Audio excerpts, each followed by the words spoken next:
Hi all. Our project is Intelligent Braking System. My name is S. Darshan Raj from CTF Projects team. Hi, I'm S. Sundarnathan. I'm from CTF Projects team. Hi, I'm Achyutan from CTF Projects team. Hi, I am Raven from CTF Projects team. Hello, I am Yoganarayanan from CTF Projects team. Hi, I am Pranav from CTF Projects team. Hello, I am Sinu Rakesh from CTF Projects team.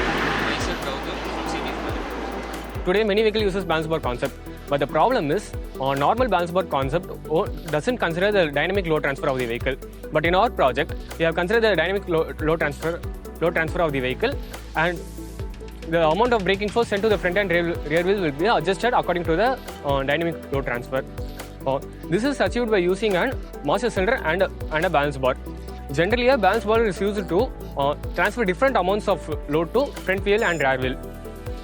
In our project, the balance bar is controlled by an Arduino board, which is fed with the output of accelerometer. I'm going to explain about the need of our project. As we know, the major components which fail in an automobile frequently belong to the braking system of the vehicle, because all the components in the braking system experience high amount of frictional forces and heat on their surface, so they require high maintenance and replacement. So to avoid this, our project would serve as an efficient solution, as unnecessary wear and tear and load on these objects is restricted, so thereby increasing the efficiency of the entire braking system. Now, moving on to the working principle of a balance bar. Let us consider that we are moving in a vehicle and all of a sudden we are going to apply the brakes. As soon as we apply the brakes, what would happen is that because of its inertia, the car would tend to fall towards the front, and as a result of it, there will be a higher reaction force in the front wheels when compared to the back wheels, and hence we must also apply a higher amount of brake force to the front wheels when compared to the back wheels. This is what we will call as brake biasing, and this brake biasing is actually done using the position of the sleeve. Now, if the sleeve is nearer to the push rod which is responsible for the front brakes, then a large amount of force would be applied to the front brakes when compared to the back brakes, and the opposite will occur if the sleeve is present near the push rod responsible for the back brakes.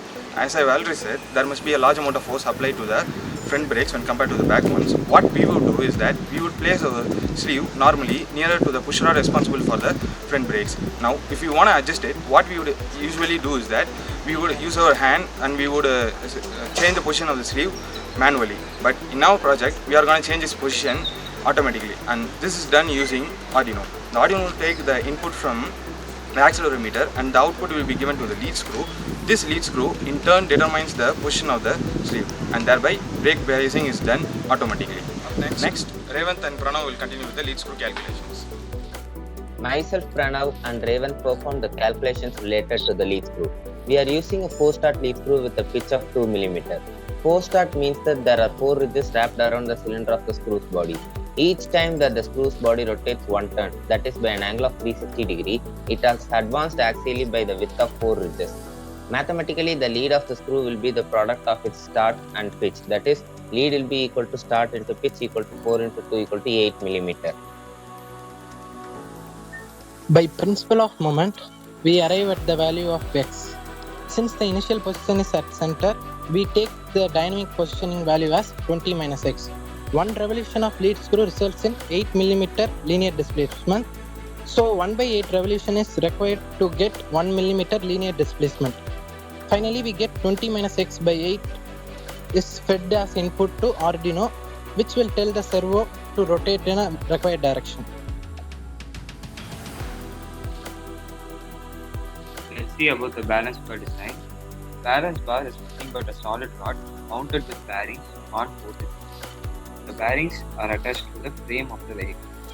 A slot is removed from the center of the solid rod. A bolt is screwed to the nut up to the bottom surface of the screw. A sleeve is attached to the solid rod and the pedal is welded on the sleeve. 2 strips are welded to the solid rod with a hole in them. Clamps from the master cylinder push rods are attached to the strips using a nut and a bolt. Now, when the pedal moves, the sleeve rotates, which in turn rotates the solid rod. The strip does an arc motion, pushing the push rod of the master cylinder.